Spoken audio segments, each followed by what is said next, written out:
Norma McCorvey, a.k.a. Jane Roe. This is Norma McCorvey, a Texas woman who became known as Jane Roe, who was the face of the fight for abortion rights in 1973. When she was pregnant, the government didn't allow abortions, so she decided to take action with her lawyer Sarah R. Weddington in hopes of making abortion legal for all. The case slowly grew in popularity and became a Supreme Court case. Norma was planning to give birth even before the trial was decided, and she carried on anyways in an effort to prove that she was in this fight for more than just herself. Weddington suggested that abortions were private and privacy was a right included in the 14th Amendment.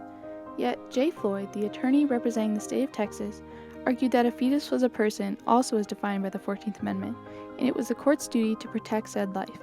The Supreme Court's final decision was 7-2 in Roe's favor, meaning that states were allowed to limit the time frame during a pregnancy in which an abortion was allowed, and any state law that previously disagreed was overturned immediately.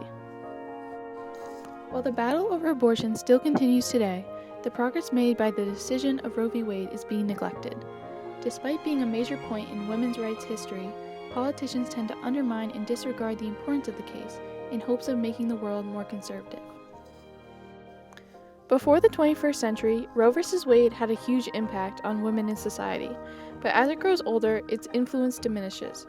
Because of this, some would deem it unsuccessful, while others see it as the most important case in women's rights history. Abortions existed long before the time of Roe v. Wade and have always been controversial in society. Abortions originated in China, then migrated towards Egypt in 1550 BCE. The earliest abortion can be traced back to 2700 BCE, with many paintings depicting the process that was used at the time.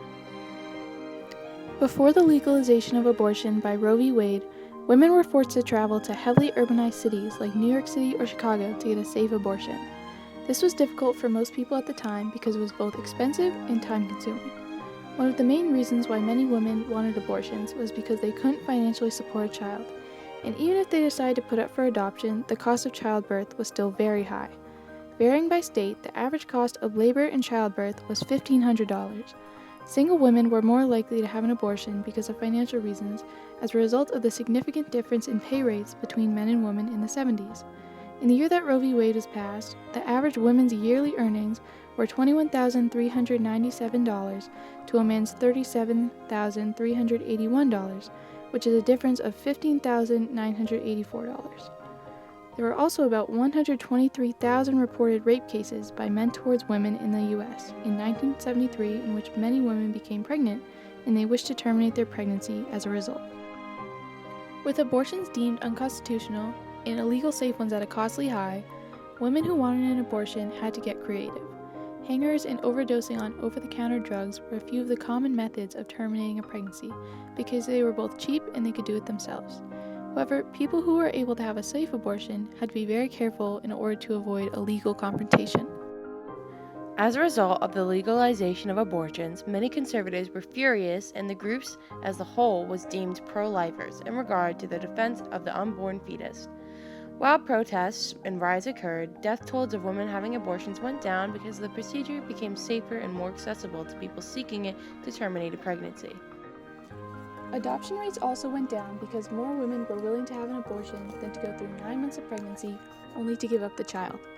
This reduction of overpopulated orphanages led to better living conditions for those children and improved infant health due to the increase of availability of medicines and care for young children. While Roe v. Wade has been one of the most influential and publicized women's rights cases, it is not the first to combat the Supreme Court. In 1965, another case called Griswold v. Connecticut challenged the use of contraceptives within married couples. Sarah Weddington used this case to support her ideas to prove that abortion was in a woman's reasonable right to privacy. And it was that case I used as the springboard to Roe v. Wade. Using the ideas from the Griswold v. Connecticut case, Norma and Sarah were able to prove that abortions were within the right to privacy. Griswold v. Connecticut was the result of a ban on birth control in Connecticut, and Estelle Griswold, the defendant, suggested that this violated the Ninth Amendment, the right to marital privacy. Under the 14th Amendment, abortion is a privacy and a liberty claim. During the Griswold case, Harlan J. Burke, the defense attorney, said, "In sum, I believe that the right of privacy in the marital relation is fundamental, a personal right retained by the people within the meaning of the Ninth Amendment." This case was used to provide evidence to defend McCorvey's rights in Roe v. Wade. It was a large part in convincing the court to vote in Norma's favor. Even before Roe v. Wade had been decided, multiple states had cases challenging the ideas of abortion. 30 states banned abortion without exception, 17 states only allowed it under special circumstances, and 3 states fully allowed it. Many anti-abortion activists use Roe v. Wade to talk of their beliefs and why they think abortion should be illegal. On the 20th anniversary of the decision of Roe v. Wade, March for Life, an anti-abortion group, held a rally to gather support to overturn it. To tell the Supreme Court that the killing must stop, that abortion is murder, and it must not go on. We're not supposed to be here, according to the press. This movement was supposed to be dead. Are you dead? No! Along with the increase in anti-abortion protests, there was also many pro-abortion rallies that were held in support of Roe v. Wade. On the 25th anniversary of Roe, a rally was held in Washington, D.C., where Annie Hirsch, a member of the Refuse and Resist organization, rallied both men and women to show their support for legal abortion. This assault on women is not isolated. They're out there, they're over there trying to control our freedoms and control our rights. But a big part of their agenda is their attempt at the subjugation of women and their attempt at the control of women, which is what this whole battle over the fetus is about. Even after the 25th anniversary of Roe, there is still debate over whether abortion should be legal. Just recently, on June 28th of this year, Chris Sununu, the governor of New Hampshire, signed a budget that had an extreme abortion ban. He had originally claimed to be pro-choice, yet he was the first governor in the history of New Hampshire to ban abortion.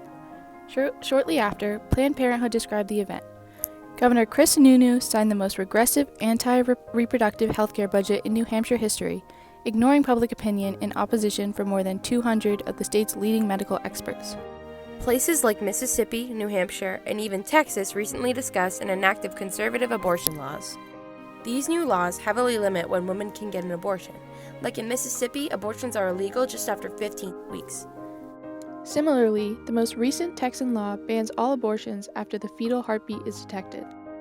This usually takes about 6 weeks. This is surprising considering Texas where Roe v. Wade took place. The Supreme Court didn't intervene in either case.